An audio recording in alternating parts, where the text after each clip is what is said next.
primer lugar, muchísimas gracias por su presencia hoy aquí en Casa de América. Este es un debate organizado por la red de casas, que es la coordinación de las casas, de las estructuras de diplomacia pública que tiene la Administración española, 6 casas, que en febrero de este año pues, decidieron coordinar y establecer iniciativas comunes, y entre ellas pues, la celebración de debates periódicos.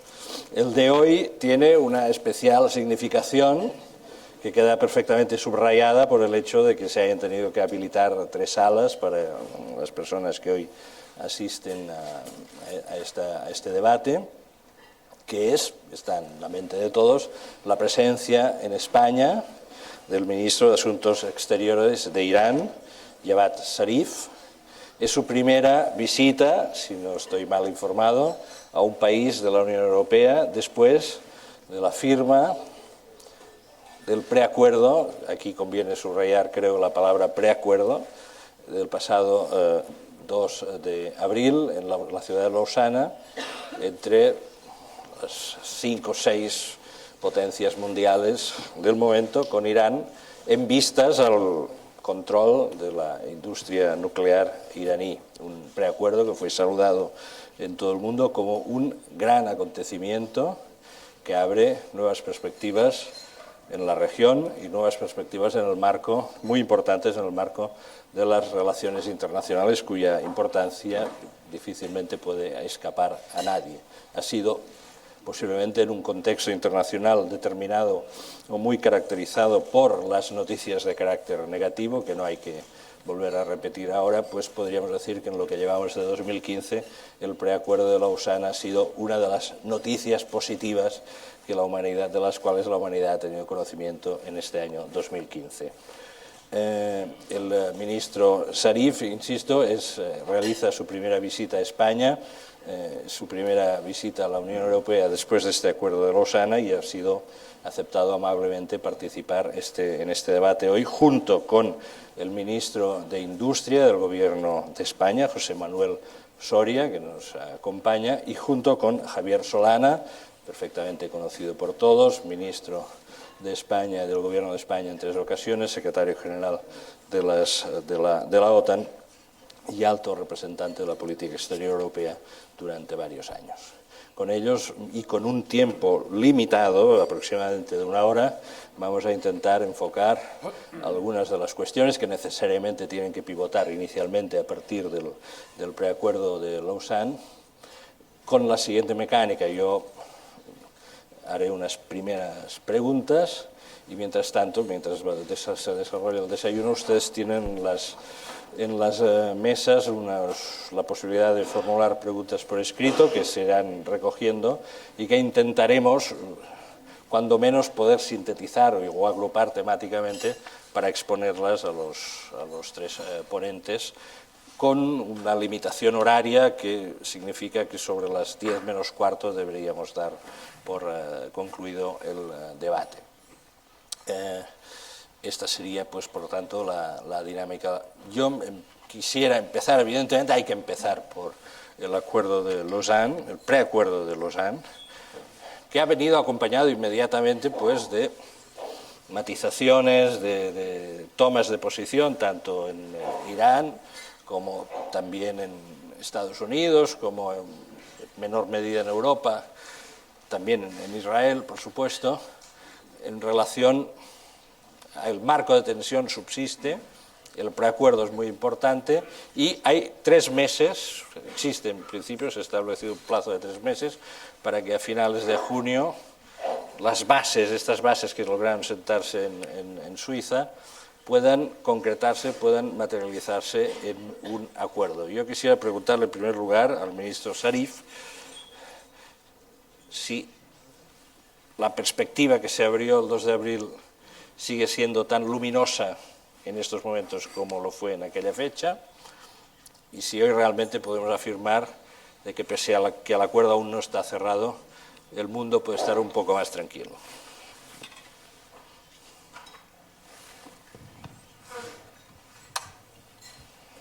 First of all, Un honor estar aquí en España con ustedes en mi nuevo cargo y en mi primera visita tras lo que ocurrió en Suiza, ya que cada uno lo define de manera diferente, así que lo llamaremos la Declaración de Suiza simplemente. Es una ocasión muy oportuna de estar en España porque España es muy buena amiga de Irán. Históricamente hemos tenido vínculos muy cercanos. Tenemos muchos vínculos históricos. Solíamos tener una gran cooperación económica y esperamos que podamos retomarlas en el interés de ambos países y también por el interés de estabilidad regional y global. Desde nuestro punto de vista, no había razón para perder el sueño sobre esto, porque nuestro programa siempre fue pacífico y siempre será pacífico, y no veíamos razones para tener que desarrollar armas nucleares porque pensamos que son perjudiciales para nuestra seguridad y para la seguridad mundial, y ya se lo había comentado al señor Solana cuando fue el gurú negociador, pero creo que ya era una posibilidad hace tiempo. Habíamos intentado muchas veces. Yo fui el negociador de Irán en los tiempos en que Rouhani, nuestro actual presidente, era el consejero nacional de seguridad. Y llegamos cerquísima de un acuerdo. Pero luego, cuando el presidente de nuestro Parlamento y era el homólogo del señor Solana, también llegamos muy cerca del acuerdo. Y porque desde nuestro punto de vista, para nosotros hay miles de razones para tener un acuerdo. Nosotros creemos que nuestro programa es pacífico, tenemos derecho a tener un programa nuclear para fines pacíficos, y lo que nos parece que faltaba entonces, y ahora se está apreciando de manera mejor, es que las sanciones no ayudan. Las sanciones presionan a las personas, pero no crean las condiciones políticas que quieren los que imponen las sanciones. Y eso siempre ha sido el caso con las sanciones. Se ha estudiado mucho este tema. Pero es difícil para muchas personas en los Estados Unidos e incluso algunas en Europa darse cuenta de que las sanciones no son un bien, sino un riesgo. Lo que las sanciones producen han producido son 20.000 centrifugadoras. Cuando empezamos teníamos 200 y ahora tenemos 20.000. Y se ha creado también mucho resentimiento, mucho recelo. Si los iraníes no pueden usar su dinero, sus bancos, para comprar medicinas a Europa, y no necesitamos demasiadas medicinas, pero sí necesitamos medicinas para ciertos fines, vamos a un banco para hacer una transferencia para comprar ese medicamento y nos dice el banco que no podemos porque Estados Unidos ha impuesto sanciones y tenemos un coste de reputación si le dejamos hacer la transferencia. Y esto crea malos sentimientos, resentimientos. Y podíamos, como pudimos hacer en el pasado, ahora hemos creado un marco que mantiene nuestro derecho a los recursos nucleares para fines pacíficos, incluidos reactores, incluido investigación y desarrollo. Y esto es la única opción viable, porque no podemos pedir que Irán no tenga ningún programa nuclear. Es importante, y todos los países en el mundo se transfieren ciencia, y nosotros hemos copiado la ciencia y la hemos hecho propia. Es nuestro programa, nuestra ciencia, nuestros científicos, nuestros técnicos, nuestras instalaciones. No nos pueden decir que desaparezca todo. Y entonces lo mejor para el EU3 y los otros 3 países, o los 5 más 1 o 3 más 3, llámese como se quiera, lo mejor era encontrar un mecanismo que permitiera conservar su programa pero que tuvieran toda la confianza de que fuera para fines pacíficos, porque nosotros no tenemos otra intención que hacerlo para fines pacíficos, y ahora ya tenemos un marco para ello. Y el otro problema es el conceptual. Y por eso hay un debate en Estados Unidos, distintas interpretaciones. Estamos de acuerdo en que todas las sanciones económicas y financieras tienen que desaparecer. Hay distintas interpretaciones de cómo tienen que desaparecer gracias al debate interno de Estados Unidos, cuál es el papel del Congreso, cuál es el del presidente. Y como gobierno extranjero, yo he vivido y estudiado en Estados Unidos durante 30 años. Pero eso no tiene importancia ahora. Cuando yo negocio con el gobierno de Estados Unidos, me da igual lo que ocurre dentro del país, qué dinámica tengan entre Congreso y presidencia. Es un terreno movedizo muy peligroso meterse en eso. Lo que tenemos que hacer es pedirle cuentas al gobierno de Estados Unidos para sus obligaciones internacionales, porque ese es el papel de los gobiernos. Lo que pase dentro del país no es nuestro problema. El problema es que todas las sanciones económicas y financieras sobre Irán impuestas por Estados Unidos, la ONU, etcétera, tienen que desaparecer en el primer estadio. Y el problema que veo, los problemas que veo ahora son dos. Uno es que tiene que constar por escrito. Tenemos un acuerdo conceptual, pero tenemos que ponerlo por escrito. Y hemos escrito algunas cosas y han visto la declaración de Lausana, pero hay otros borradores que están circulando y mis compañeros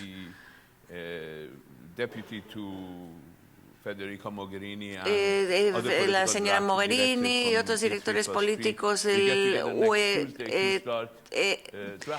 3+3 van a reunirse para empezar a estudiar los textos y redactarlos. Y eso es difícil. Se van a empezar a reunir mañana y es difícil, el martes.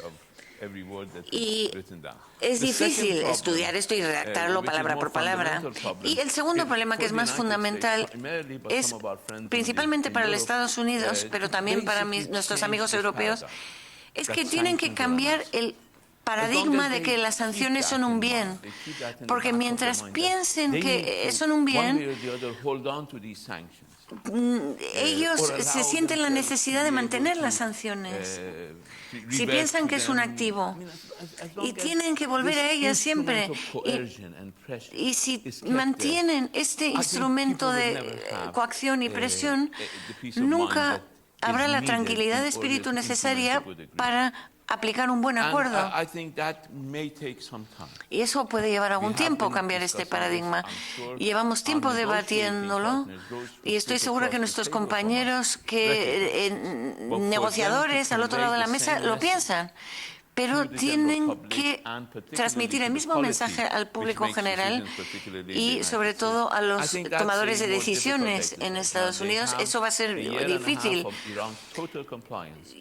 Tienen un año y medio de total cumplimiento por parte de Irán del Acuerdo de Ginebra para poder ver y poder demostrar que el respeto funciona mejor con los iraníes que la presión. La presión siempre es contraproducente en todas las culturas, en todas las civilizaciones. Y estoy aquí hablando con representantes de una civilización muy antigua, ustedes, y ustedes están hablando con un representante de una civilización que tiene 7.000 años. Entonces, con esa profundidad histórica, con gente de esa profundidad histórica, no se les puede pedir que vendan su dignidad. Y porque están presionados a ello. Y es importante que la gente se dé cuenta de eso. Y una vez que se den cuenta de eso, estaremos muy cerca del acuerdo. Y no estoy filosofando. Creo que estamos muy cerca de un acuerdo. Hay que ponerlo por escrito, pero hay que cambiar la mentalidad y el paradigma para que funcione mejor. Muchísimas gracias por sus precisiones. Quisiera preguntar al ministro Soria. España asiste a los acontecimientos internacionales pues muy determinada, como todos los países, por su posición geográfica. Algunas de las cosas que ocurren hoy en el vasto mundo islámico pues, nos atañen muy de cerca y condicionan nuestra política exterior de una forma inmediata y son objeto de preocupación política. Otros escenarios geográficamente son más lejanos, pero por su importancia en el contexto internacional resultan también muy importantes. El preacuerdo de Lausanne ha sido, decíamos antes, saludado con mucha esperanza por la opinión pública internacional, en primer lugar como un gesto de distensión, una posibilidad de abrir un nuevo contexto, pero también, no lo vamos a negar, como una ventana de oportunidad para la economía, puesto que permitiría abrir el comercio con un país tan importante como es Irán. En este contexto quisiera preguntarle, ministro, ¿cuál es la posición española? Muy bien, pues muchas gracias, muy buenos días. Mis primeras palabras deseo que sean para expresar en nombre del Gobierno al ministro Zarif la más cordial de las bienvenidas a España y expresarle nuestra gratitud por ser este el primer país europeo donde se produce una visita bilateral desde que el ministro tomó posesión de esta responsabilidad en el año 2007, tal como ha comentado al inicio de su intervención. España e Irán, tradicional e históricamente, hemos mantenido unas relaciones francas, de amistad, y así ha de seguir siendo, pero mucho más intensa en un futuro. No hay ningún contencioso bilateral entre los dos países y quiero decir que el acuerdo, el preacuerdo o como quiera que podamos llamar a lo que en definitiva se acordó en Lausanne, en Suiza, el pasado día 2 de abril, abre desde el punto de vista del Gobierno español, así lo expresó el ministro Margallo en el comunicado oficial, una puerta a la esperanza, a la paz y al bienestar. Y quiero decir que en interés recíproco de Irán, de los países que están en la mesa y de todo el mundo. A lo largo de estos últimos años, la presencia empresarial española ha sido una constante en Irán. Hay más de 1000 empresas que venden a Irán, 1000 empresas españolas. Aproximadamente unas 400 de estas empresas lo hacen con un carácter regular. Lo hacen en sectores donde hay una alta demanda por parte de la economía iraní, en el sector de las infraestructuras, en el sector de la ingeniería, de la obra civil, de la vivienda, en el sector industrial, en el sector de la energía, en el sector de las telecomunicaciones, y creemos que el acuerdo marco del 2 de abril abre una puerta para que esa cooperación vaya a mucho más. Yo mismo, a lo largo del año 2014, tuve ocasión de reunirme hasta con 2 vicepresidentes de la República Islámica de Irán. Lo hice en el mes de enero del año 2014 con el presidente Najahi, con ocasión de la celebración de Fitur, el certamen turístico más importante que celebramos aquí en Madrid cada año, y lo hice también luego en el mes de junio con el vicepresidente Rostan Ifar en Santiago de Compostela, y también abordamos el nuevo giro, el cambio de enfoque que el gobierno del presidente Rouhani quiere darle al sector turístico como una de las actividades que pueden contribuir a diversificar y a añadir valor a la economía iraní. En ese ámbito España ha desarrollado una larga, creo que podemos decir exitosa, experiencia a lo largo de las últimas 4 décadas. España hoy creo que podemos decir que es uno de los referentes mundiales en materia turística. El pasado año nos visitaron 65 millones de turistas, que comportó un gasto muy elevado de 63 billones de euros.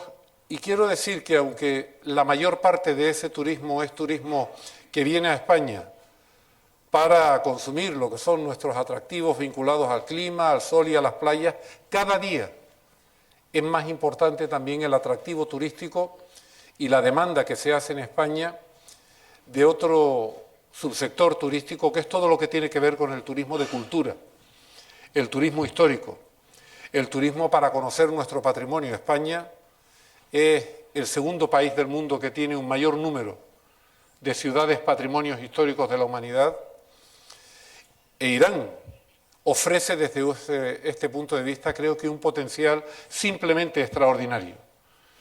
Creo que la historia, la cultura, el patrimonio histórico que tiene Irán lo convierten en una de las grandes fortalezas para que Irán pueda desarrollar también el sector turístico, y ahí, tal como le comenté a los dos vicepresidentes de la República Islámica, España está dispuesta a colaborar, a cooperar, a compartir nuestra experiencia para que eso sea una realidad. Y creo que las perspectivas que abre el acuerdo del 2 de abril, pues mejoran aún más las expectativas para que esa colaboración sea una colaboración real, sea una colaboración franca y sea además una colaboración en beneficio recíproco de las dos partes de nuestros dos países.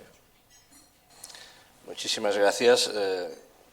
Quisiera preguntarle a Javier Solana, hemos empezado hablando del preacuerdo de Lausanne, muy focalizado pues, en la letra pequeña que habrá que ir desarrollando hasta finales de junio, pero está en mente de todos un escenario, para quienes sigan mínimamente la política internacional, de una gran complejidad en la región, que el acuerdo de Lausanne no ha diluido, porque es imposible que lo haga.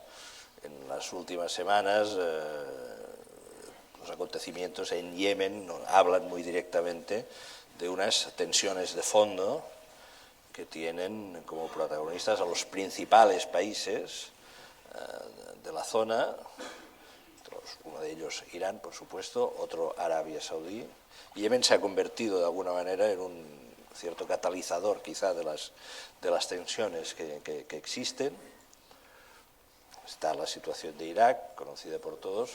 Yo quisiera preguntarle a Javier Solana cómo ve él, si realmente la perspectiva abierta el 2 de abril tiende a concretarse, cuáles son las esperanzas que pueden proyectarse sobre este complejo cuadro regional. Bueno, muchas gracias por la invitación. Es un placer volver a ver a mi amigo Juan Sharif.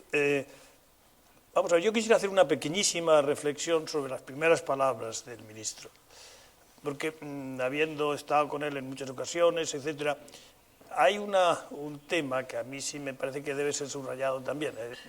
Irán es un país amigo, es un país por el que hemos trabajado muchísimo, muchos le queremos, pero también hay que reconocer que había una instalaciones, o muchas instalaciones, o varias instalaciones de Irán que no eran declaradas, o no habían estado declaradas. Por tanto, el decir que solamente hay un problema de sanciones versus nada, versus santidad, es un poquito una exageración. Por la parte de Irán había también algunas cosas que tenía que clarificar para que quede un poco la cosa más...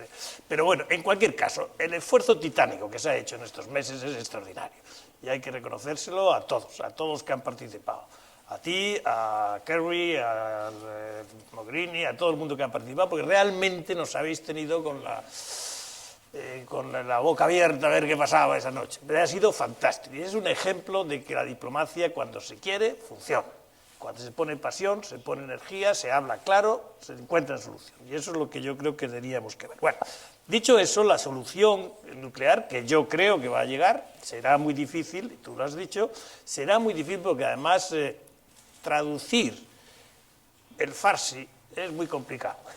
Farsi es una lengua muy rica, donde no se sabe si donde dices suspensión o donde dices modificación. Hay palabras de dificilísima traducción que las hemos vivido horas y horas y horas. Pero va a salir bien, yo creo que eso va a salir bien y la buena voluntad de todos lo va a hacer. Bueno, lo que sí queda es el después. Y realmente el Oriente Medio no está en este momento en un momento de gloria. Y el después tiene que ser un mejor que el antes. El acuerdo tiene que ser un acuerdo que no se acabe solamente levantando las dudas de unos y de otros sobre los temas de carácter nuclear, sino se tiene que llegar a un entendimiento más importante en la región. Y ahí, por ir directamente al centro de gravedad del problema, donde tiene que haber un encuentro, y un encuentro de la misma naturaleza que el encuentro nuclear, de una negociación seria, tiene que ser entre Teherán y Riad, Arabia Saudita y nuestros amigos de Teherán tienen que entenderse. Si no hay un entendimiento ahí, será más difícil que haya un entendimiento global para resolver los problemas de la región. Por lo tanto, no es que le voy a dar más trabajo a Mohamed, pero después de este acuerdo le va a tocar otra negociación muy dura también, que es la negociación entre los dos grandes países de la región, que están en este momento están en el corazón de muchos de los problemas grandes y pequeños que están en la región, sea Siria, sea Yemen, sea Libia, todo lo que está ahora, digamos, patas arriba, si me permiten la expresión, algo tiene que ver con que Arabia Saudita y Teherán no se entienden. Y por lo tanto, ese segundo esfuerzo es al que, poniéndome ya en el post-acuerdo, es decir, pongámonos ya en el mes de septiembre, no en junio, sino en septiembre, digamos, llega la Asamblea General, etcétera, etcétera, y ahí debería haber una conversación, un inicio de una conversación seria entre Teherán y Riad. Sí, han llegado ya diversas preguntas. Una de ellas creo que es particularmente interesante. En su primera respuesta el ministro ha puesto mucho énfasis en la cuestión de las sanciones. Nos ha dicho que este no es el buen camino para alcanzar el consenso con la sociedad iraní, que tiene derecho a su dignidad y al respeto de su larguísima historia. Una de las preguntas que se le plantea al ministro es, como contrapartida a esta exigencia de retirada de las sanciones, hasta qué punto su país está dispuesto a una monitorización, un control exhaustivo de los dispositivos de su industria nuclear.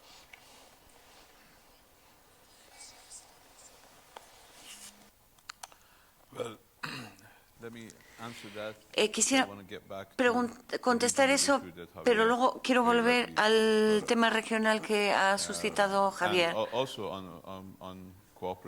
Y también quiero hablar sobre la cooperación entre Irán y España, que se ha mencionado. Y estamos muy abiertos a ello, y el turismo es una de las áreas en las que podemos cooperar, ya lo hemos hablado. Y volveremos a hablar de ello. España es un compañero ya de hace tiempo para Irán en Europa y puede ser la puerta de entrada para proveer de gas a Europa. Y Irán está muy abierto a ello, las posibilidades son inmensas. Y refiriéndonos a las medidas contenidas en el acuerdo o que se contendrán en el acuerdo final, todas estas medidas se van a aplicar inmediatamente en cuanto el acuerdo sea apoyado por el Consejo de Seguridad. Nosotros vamos a tomar pasos, incluido la verificación y la transparencia. Y continuaremos haciéndolo. Algunos dicen que hay miedo. Nosotros tenemos el compromiso de no producir armas bajo el Tratado de No Proliferación y no hay un plazo para ello, ya lo hacemos.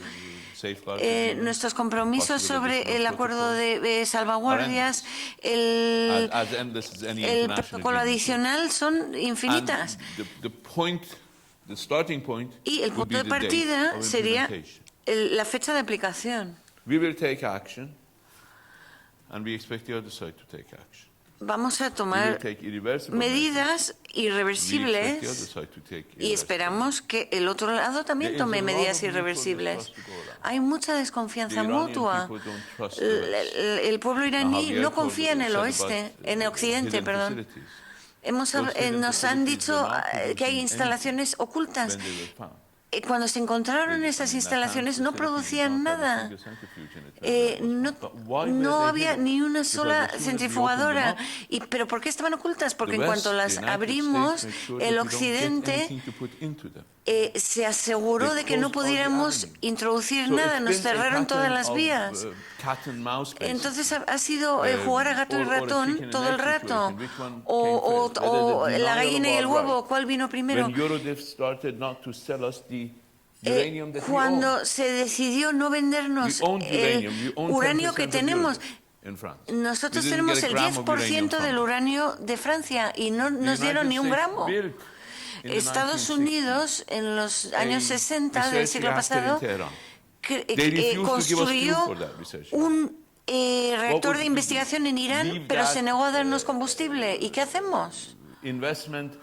¿Dejamos que esa inversión se eche a perder o producimos nuestro propio combustible? Y cuando quisimos producir el 20% del combustible enriquecido para esa instalación, nos dijeron que no podíamos, que no teníamos la tecnología para ello. Y cuando la produjimos y lo pusimos en el reactor, nos dijeron, no, un 20% de un uranio enriquecido es casi ya tener la bomba. Entonces, ¿por qué nos hicieron producirlo? Si nos lo hubieran dado, hubiera sido más barato. No lo hubiéramos acabado produciendo nosotros, hubiera sido más barato comprarlo internacionalmente. Pero cuando lo produjimos, nos dijeron, vale, ya lo vendemos ahora. Y dijimos, pues no, gracias, ya lo tenemos. Entonces ha habido un patrón de oportunidades perdidas y de desconfianza mutua y tenemos que romper ese patrón.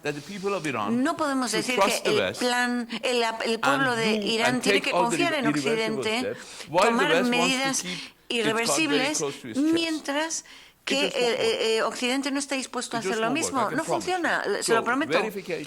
Entonces, verificación, aplicación y levantamiento de sanciones tienen que ir de la mano. Tenemos mecanismos establecidos para que los países que violen sus compromisos y que no tomen medidas para reparar estas violaciones pierdan sus derechos a continuar con el acuerdo. Y entonces el otro lado puede revocarlo.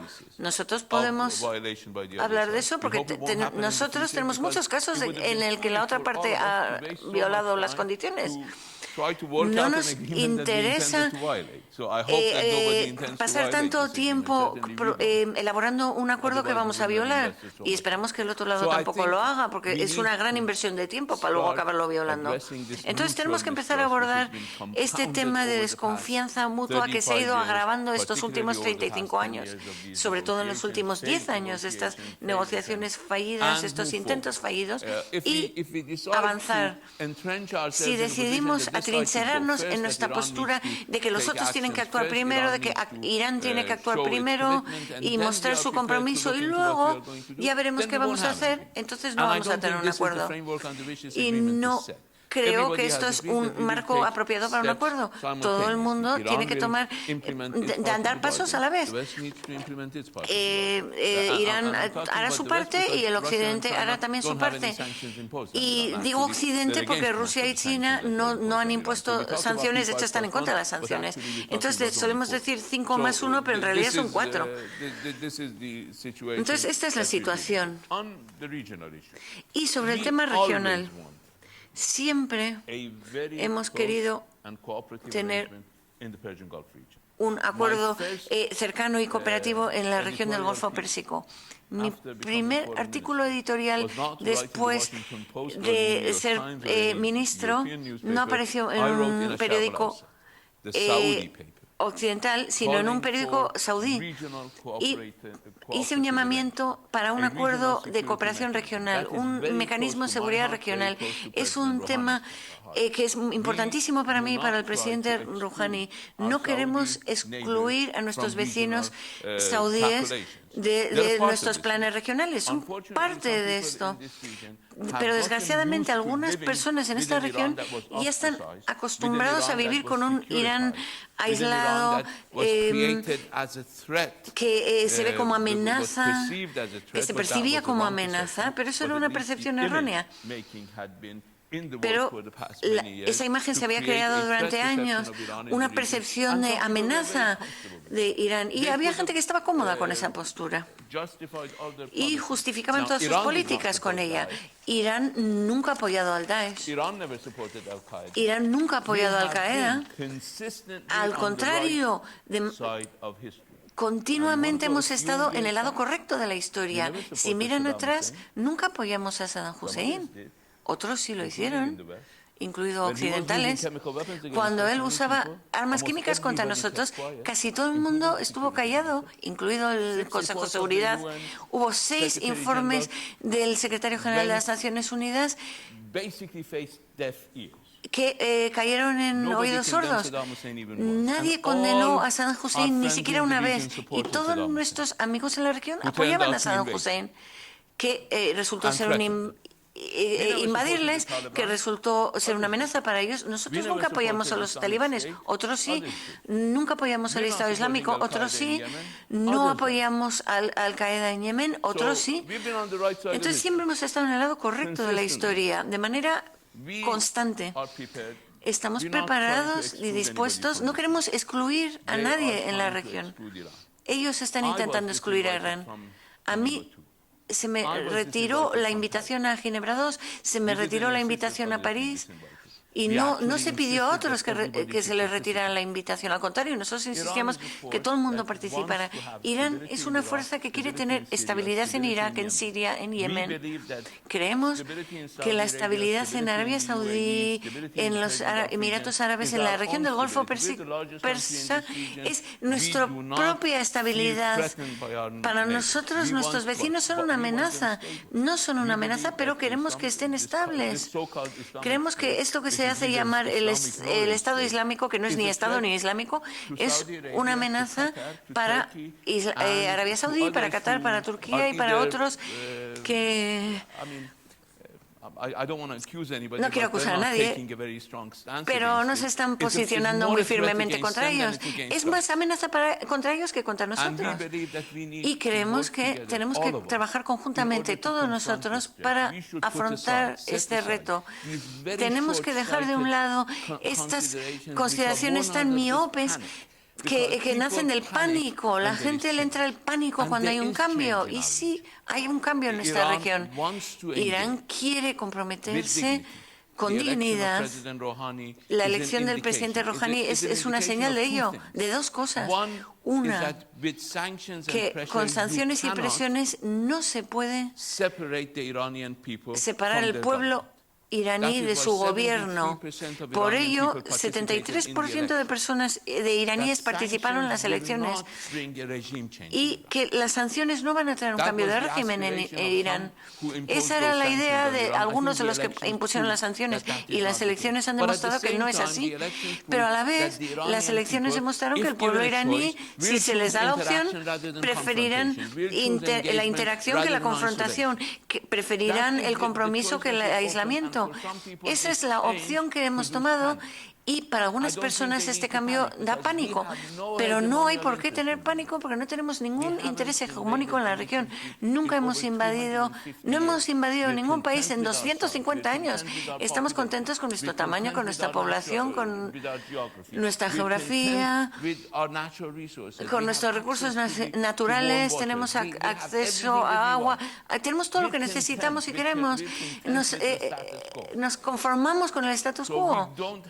No tenemos aspiraciones contra otros. Queremos vivir en paz con nuestros vecinos. Y les toca a ellos reconocer que necesitan vivir en paz con esta nueva realidad, una nueva realidad que no es expansionista, que no es hegemonista, sino que no acepta el aislamiento, no acepta la exclusión, quiere ser un actor preeminente en la región, en la estabilidad y seguridad de la región. Y eso juega en interés de todos y necesitamos que eso emerja. Y siento haberme alargado tanto, pero tengo que contestar a 3 preguntas. Como es lógico, las preguntas tienen una focalización especial en nuestro invitado, no podía ser de otra manera, no lo digo en detrimento en absoluto del ministro Soria ni de Javier Solana. Hay muchos temas sobre la mesa, muchos centros de interés, el propio Acuerdo de Lausanne y otros asuntos que hemos mencionado.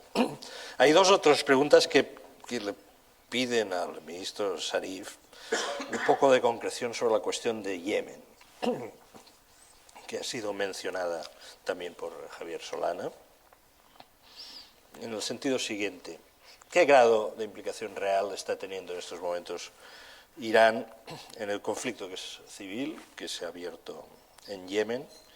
¿Y cuáles son las propuestas, puesto que su gobierno, el ministro Zarif, en las últimas semanas se ha pronunciado a favor de la celebración de una conferencia internacional sobre Yemen?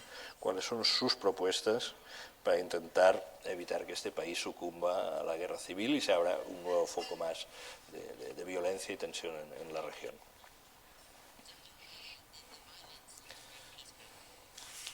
Well, there is conflict taking place in Yemen. En efecto, hay un conflicto en Yemen. No creo que nadie controle Yemen, ni que nadie controlará jamás Yemen. Si alguien aspira a ello, es que no conocen la historia. Mucha gente ha entrado en Yemen y se ha convertido en unas arenas movedizas donde se han perdido. Entonces, nosotros no tenemos aspiraciones a controlar a nadie en Yemen. Tenemos relaciones con casi todo el mundo en la región. Somos un actor importante, lo crean o no, en esta región. Tenemos buenas relaciones con distintos actores en toda la región.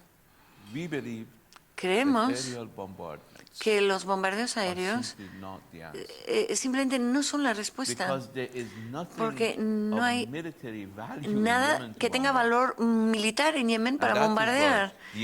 Y por ello, estas 3 semanas de bombardeos aéreos de Arabia Saudí ha estado golpeando a las infraestructuras civiles, puentes, hospitales, plantas energéticas, nada militar, porque no hay nada que atacar.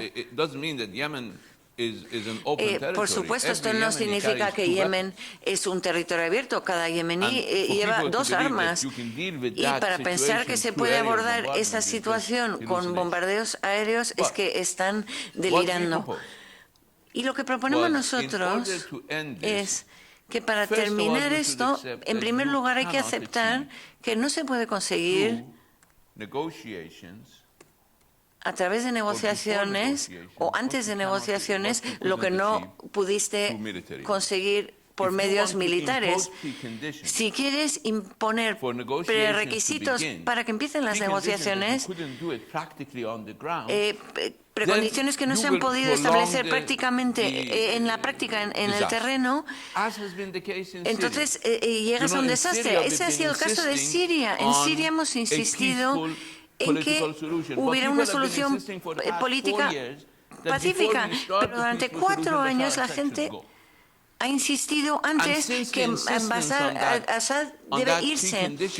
Y esta insistencia a este prerequisito ha sido tan prevalente, la gente se ha entrincherado tanto, que ha continuado el conflicto sin ninguna esperanza de disolución, porque si se pone como requisito previo estos cambios políticos, no funciona. Hay que llevar estas aspiraciones políticas a la mesa negociadora. No se puede resolver lo político antes de negociar. Tiene que venir a la mesa negociadora. Entonces, para Yemen tenemos una propuesta de 4 puntos. En primer lugar, tienen que finalizar todas las operaciones, tanto de tierra como de aire. Esto es difícil de conseguir porque hay fuerzas en Yemen que operan, incluido AQAP, Al-Qaeda de la península arábiga, que oficialmente no está alineado con nadie, pero hay gente mandándoles armas, pero bueno, en teoría no están alineados con nadie y bueno, esto tendrá que decidir las agencias de inteligencia. Entonces tiene que haber un alto al fuego total.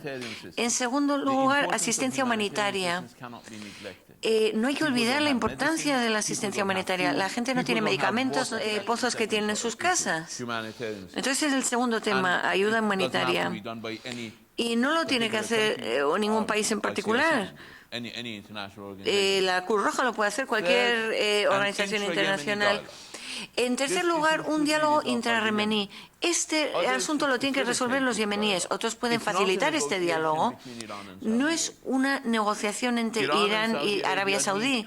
Irán y Arabia Saudí tienen que hablar, pero no podemos hablar para determinar el futuro de Yemen. Esto es un diálogo intrayemení. Los yemeníes tienen que hablar entre ellos y los demás tienen que facilitar esto. En mi trabajo pasado tuve una experiencia de mucho éxito en BAM en 2001, cuando permitimos que las facciones afganas negociaran entre ellos. Y nosotros estábamos a los márgenes, en el mismo palacio en Bonn, ayudándoles cuando nos necesitaban. Nos podían haber echado de la sala, y en un par de ocasiones lo hicieron, a mí y al delegado americano. Se nos echó de la sala de negociación porque era un proceso afgano y le respetamos por ello, porque solo podía funcionar siendo un proceso afgano, interafgano. Entonces aquí tiene que haber un diálogo intrayemení en el que todos debemos ayudar. El objetivo debería ser establecer un gobierno con base amplia en Yemen que tenga buenas relaciones con todos sus vecinos, incluido Arabia Saudí. Es imposible crear un gobierno en Yemen que esté en confrontación con sus vecinos. Queremos un gobierno estable en Yemen, pero no podemos establecer una solución de antemano y decir que este debe ser el jefe del gobierno o este otro. No, eso lo tienen que decidir los yemeníes en la mesa de negociación. ¿Cuántas resoluciones de la Consejo de Seguridad o declaraciones de la Liga Árabe nos dicen que alguien es el presidente legítimo? No van a funcionar ninguna de esas declaraciones. Esto lo tienen que decidir los yemeníes. Hay que traer a los yemeníes a una mesa de negociación en la que ellos mismos decidan. Y la trampa aquí, y con todo el respeto para mis amigos europeos y americanos, porque todavía puedo llamarlos amigos, con todo el respeto, esto es una trampa. La trampa en la que se atrincheró Europa en Siria no puede ocurrir en Yemen. Establecer prerequisitos para negociaciones es una trampa, es una receta para continuar el conflicto. ¿Quieren resolverlo? Por ejemplo, si en Bonn los afganos hubieran establecido un prerequisito que solo venimos a la mesa de negociación, a la mesa, si Rabbani iba a ser el futuro presidente de Afganistán porque es el reconocido por las Naciones Unidas. Porque cuando fuimos a Bonn, la ONU reconoció a Rabbani como el presidente de Afganistán. En Afganistán, el grupo mayoritario era la Alianza Norte, e imagínense que se hubieran venido a la mesa de negociación diciendo que solo aceptamos que Rabbani sea presidente. Entonces nunca hubiera habido una solución, simplemente una prolongación del conflicto. Y la única manera que funcionara fue que nosotros insistimos a nuestros amigos, la gente de la Alianza Norte, que no se puede ir a una conferencia de paz y que acepten tus visiones antes de llegar. A lo mejor no aceptan tus visiones ni siquiera después de irte, pero hay que ser capaz de llegar a una solución de compromiso. Y este es el mensaje nuestro para los yemeníes. Hay que tener, hay que estar preparado para llegar a un acuerdo. Si los hutis dicen ya de antemano que quieren controlar el gobierno, no va a funcionar. Si cualquier otro actor dice que quiere controlar el gobierno, tampoco va a funcionar. El gobierno tiene que salir de la mesa negociadora. Y creo que hay razón suficiente para creer que si todos ayudamos, puede haber un gobierno amistoso y de base amplia en Yemen para todos sus ciudadanos. Y esto con los 4 puntos que he mencionado antes. Muchas gracias, creo que ha sido muy interesante esta respuesta sobre Yemen.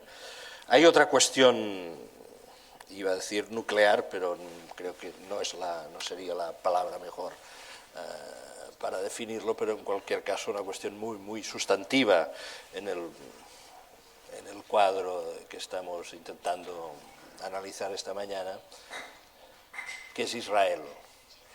El preacuerdo todavía no se había firmado y de alguna manera la perspectiva de que ese acuerdo se pusiese en marcha, podríamos decir que ya tuvo una primera influencia política relevante, porque de alguna manera fue un factor que condicionó seguramente el desenlace de las elecciones en Israel hace unas semanas.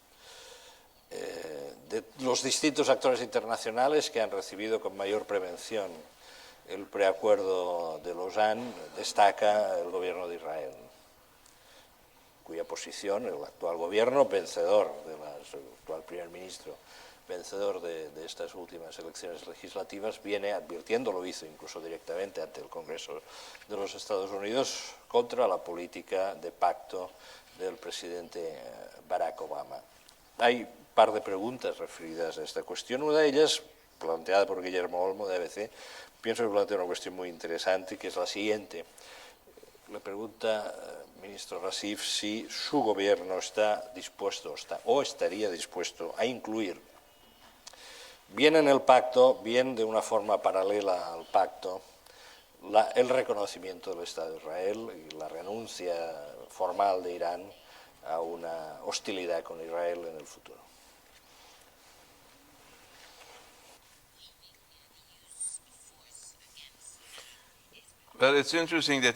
Pues es interesante que hasta el presidente Obama rechazó eso, no me hace falta a mí rechazarlo. Es algo tan ridículo y que no tiene nada que ver con el tema, pero quisiera decir una cosa. Nuestro programa nuclear es pacífico. Siempre ha sido pacífico y siempre lo será. Pero ustedes tienen un mecanismo que asegurará a cualquier escéptico que esto va a permanecer pacífico. No quiero entrar en esta ecuación porque pienso que la ecuación es errónea para empezar. Nunca lo habíamos aceptado, los cálculos, porque no están basados en la realidad. Pero incluso con esos cálculos, creo que da la suficiente confianza de que lo que llevamos diciendo todo este tiempo, que podemos demostrar, va a ser el caso. Entonces, ¿por qué está Netanyahu tan preocupado por esto? Si él cree que nuestro programa nuclear es una amenaza existencial, pues debería suspirar aliviado. Que ahora todo el mundo está vigilando este programa y asegurándose que ya no es una amenaza. Entonces, para él, la resolución de esta crisis es la amenaza existencial. La paz es una amenaza existencial. La tranquilidad es una amenaza existencial. Por eso ha entrado en pánico. Y yo creo que la gente no debería darle la credibilidad en este sentido. Este es el régimen que engañó a su aliado más cercano en los 1950 para crear una bomba nuclear. Y están comparando a los otros con ellos mismos. No somos como ellos. No tenemos una historia de agresión. No tenemos una historia de violación de las fronteras de nuestros vecinos. En 250 años no hemos tenido una sola agresión contra un vecino. Esa es nuestra historia. Y, por lo tanto, el violador más serio del Tratado de No Proliferación, que no es miembro y que de repente se convierta en el gurú de la paz, es el chiste absurdo del siglo. No tiene autoridad ni para participar en este debate. Esto ha sido una cortina de humo para que él pudiera ocultar su colonización, el hecho de que abiertamente ha rechazado el Estado palestino y ha creado esta cortina de humo para continuar presionando a otros. No creo que sea para el interés de la comunidad internacional darle la oportunidad de que continúe con esta viciosa campaña de desinformación y mentiras, esta cortina de humo maligna que ha creado para ocultar sus políticas. No tenemos un programa de armas nucleares. No tenemos la intención de construir armas nucleares. Y ahora tienen ustedes el mecanismo de asegurarse que así sea. ¿De qué se preocupa la gente? Creo que deberían celebrarlo, si de verdad lo consideran una amenaza existencial. Pero como no están celebrando, entonces hay que darse cuenta de que a lo mejor ese no era el problema. El problema nunca era el programa nuclear iraní, sino que querían crear una percepción de amenaza para ocultar sus propias políticas criminales sobre el pueblo palestino, Gaza, Cisjordania. Hay otros temas en nuestra región. El tema de alianzas raras de Israel en las altos de Golán. Todo eso está ahí. ¿Por qué los terroristas del Frente al-Nusra están recibiendo ayuda en los hospitales? Que de repente es un tema humanitario, se les está dando tratamiento médico a terroristas, no ciudadanos ordinarios, sino combatientes del Frente al-Nusra. Y él va y Netanyahu les visita y sale en la televisión israelí. Esto es lo que hay que preguntarse. Estos son temas importantes que hay que preguntarse en nuestra región. No un programa nuclear iraní que siempre ha sido pacífico y siempre lo será, y ahora hay un mecanismo para asegurar que sea pacífico. El ministro Zarif ha sido muy tajante en su respuesta, pero creo que sería muy interesante también conocer su opinión sobre todo teniendo en cuenta otro factor que antes no he mencionado, que es que la posición de Israel es importante, tiene su significación en sí misma, no hay duda de ello, pero además hay un escenario que se abre, que es que se está abriendo la carrera electoral en Estados Unidos y dentro de un tiempo la presidencia de Estados Unidos estará en otras manos, no sabemos cuáles, pero estará situada posiblemente en otro eje. Israel ha estado siempre en contra de la negociación, eso es un dato de la realidad. Lo que sí es verdad es que en estos momentos el presidente de los Estados Unidos está apoyando una posición que no es la posición de Israel. Y eso es una realidad que es hasta cierto punto novedosa. Pero yo creo que yo querría volver al tema regional, porque el ministro ha dicho que Irán es un país pacífico, que nunca ha hecho nada contra nadie, etc. Y yo estoy de acuerdo, Irán como tal. Ahora, ya no estoy tan de acuerdo, porque yo leo las páginas de vuestros periódicos estos días y de los periódicos internacionales. Hay una figura que aparece en todos los sitios, aparece en Siria, aparece en Libia, aparece de repente aquí y allá, es el general Soleimán, es el jefe de las guardias revolucionarias, ¿no? El general jefe. Bueno, este general hoy está en todos sitios, luego aparecen fotos en vuestros propios periódicos en Siria o aparecen en Libia, etc. Es un actor importante en la política regional. Y este es el general que manda las fuerzas de la Guardia Revolucionaria. Eso lo tienes que explicar un poco. Mira que yo lo trato de que se me explique, pero no se me explica bien. ¿Por qué el general jefe de las Guardias Revolucionarias aparece allí donde hay un conflicto regional? Aparece siempre. No lo sé. Seguro que tiene una explicación, porque ayuda o por lo que sea, pero cuánto ayuda, cuánto es estratega, cuánto es no sé qué. Ese tipo de cosas me parece que es importante para el posible acuerdo post-junio, la presencia de gente de la Guardia Revolucionaria en distintos países donde hay conflictos, me parece que es algo que deberíamos comprender, explicar y comprender, porque es muy importante que se entienda.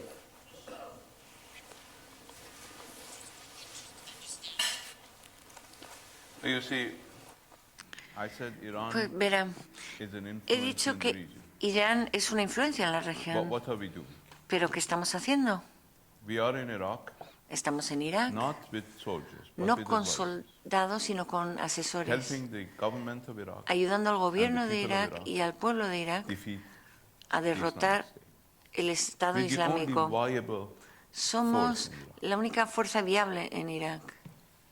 Actually, the Iraqis are the only viable force. De hecho, los And we iraquíes are son la viable única because we fuerza are helping them. viable en We're Irak helping y nosotros somos viables porque les estamos Aerial ayudando a los bombardments iraquíes. are just a Los show. bombardeos couldn't do anything aéreos in solo Tikrit. son para figurar, The minute the pero no United pueden States hacer nada started aerial concreto. bombardment, El momento que los and Estados Unidos those who empezó were con los fighting bombardeos in the Tikrit Route, aéreos, ISIS came back.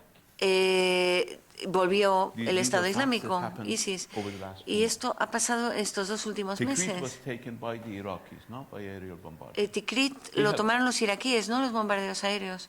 We Nosotros ayudamos, are with the people of the nosotros region estamos against con ISIS. el pueblo de We la have región always. contra ISIS y And we siempre lo don't hemos hide it. estado y no lo ocultamos.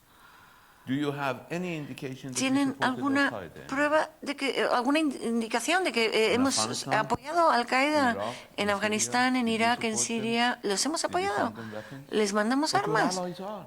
pero sus aliados sí lo están Somebody haciendo. has to ask them. Alguien les tiene que What are you preguntar, doing? ¿qué Why are you hacéis? financing, ¿Por qué estáis Daesh? financiando Why a are you Daesh? allowing ¿Por 1,000 qué estáis people to permitiendo cross que your 1000 borders personas into crucen tu Syria frontera and Iraq hacia every Siria e month? Irak cada Based mes? on UN reports, Basado en every informes month, almost de 1,000 la ONU, people from cada mes 82 casi countries 1000 personas de 82 go to países Syria and van a Iraq Siria e Irak to fight with para Daesh. combatir con Daesh. We're not allowing them to go. They Nosotros don't no les cross our border. permitimos ir, no están cruzando But these nuestra people who frontera, go there pero in Iraq estas and personas Syria que van a and Irak y get Siria trained, when y they se come back to your entrenan ahí, capitals, cuando vuelven a they las create capitales de the ustedes crean disaster that they did in Paris. estas catástrofes como la So, de I mean, París. if you're self-interested in your Si own region, you got to be concerned a about what ustedes your les allies interesa are doing, su not propia what we're región, doing. tienen que We're preocuparse de fighting lo que this hacen sus aliados, no nosotros. Nosotros estamos Now, luchando contra esta gente. We're not in Libya, No estamos en but Libia, we are helping pero the sí government of ayudamos Syria al gobierno de the Siria, government of Iraq al gobierno de in Irak, dealing with en a abordar very nasty terrorist organization, esta which is a global organización threat. terrorista tan Probably horrible que es threat una against amenaza us global. Probablemente is the least la amenaza among contra the threats nosotros it es presents to the region and to the world. la menor Because de our todas las population amenazas que have presentan al mundo, very porque little nuestra sympathy for población them. But there tiene are muy poca populations, simpatía as por you know, ellos, Javier, in the pero region hay who are poblaciones en la sympathetic región to que them, sí who are les sending tienen them simpatía, money, que les están mandando dinero, who are sending them their alms, que les está their religious mandando contributions, su out of a diezmo convoluted, religioso, por decirlo así, perverted para interpretation sus of religion. interpretaciones I have to stress, torticeras neither Sunni y Islam nor even pervertidas Wahhabi Islam de or la Shia Islam or religión, anybody, porque no ninguna de las ramas Islam oficiales or del any Islam faith for that matter has any tiene association ninguna whatsoever asociación with these criminals. con estos criminales. But they use the Pero ellos anxieties, utilizan, the, se aprovechan de esa disenfranchisement of ansiedad, people in order ese to get sentido de recruits to get desposesión de la money. población You gotta deal with para them. conseguir Now, dinero y the tenemos name of que General enfrentarnos a Soleimani esto. has become El synonymous nombre in del our general region Soleimani with the fight against se ha convertido en these un sinónimo de la lucha contra and estas personas. he's a celebrated Y hero in Iraq. para nosotros en Irán es un héroe. And this is not a sectarian issue. The Y worst esto no es thing un that tema can happen to our sectario. region Lo peor que is podría to turn pasar en this nuestra fight against región es que extremism into sectarianism. esta lucha contra el extremismo se certainly convirtiera en against algo it, sectario. and I think anybody Nosotros in their estamos right en mind contra should de be ello y against cualquier it, because the persona sectarian con un divide mínimo de is not entendimiento only a tendría que threat estar to en the contra, Islamic porque world, it's a esto threat no to solo Europe. es una We don't amenaza want a para el sectarian fight mundo in the islámico, streets sino of también para London Europa. No quisieran or Paris ustedes or luchas sectarias en las calles de Londres, París o Madrid. Evidentemente, es un gran So, peligro. what we are trying to do, Y lo que and nosotros what we tratamos de have said hacer, time and again, y lo que hemos dicho una y is otra that vez, this es region requires que esta cooperation región among necesita regional countries. cooperación entre los We're países all de la for it. región. Estamos totalmente a favor de ello, lo he dicho antes, lo diré otra vez. Irán está dispuesto a trabajar con todo el mundo para conseguir la paz y la estabilidad en Siria, en Irak, en Yemen. Y los pueblos de esos países tienen que apropiarse del proceso. El pueblo de Yemen, de Siria, de Irak. Tenemos que dejar de intentar imponer nuestras aspiraciones estratégicas y preocupaciones y ansiedades sobre los pueblos de estos países. Esto es más fácil decirlo que hacerlo, Javier. Ya sé que me vas a decir esto y estoy de acuerdo. Pero hay que intentarlo. Irán está dispuesto a hacerlo. Y nadie me ha pedido que lo demuestre, que vengan y me lo pidan. El presidente Rouhani, en su primera entrevista después de su elección, abrió sus brazos a nuestros vecinos. Yo hice lo mismo después de que me nombraran ministro de Exteriores, y lo he hecho siempre. He ejercitado una gran moderación contra algunos de los comentarios que nos vienen de los vecinos, y queremos seguir haciéndolo porque queremos ir más allá y llegar a una paz y tranquilidad en la región, porque es para el interés de todos. Una vez que se arregle el tema Daesh. Esa es nuestra postura.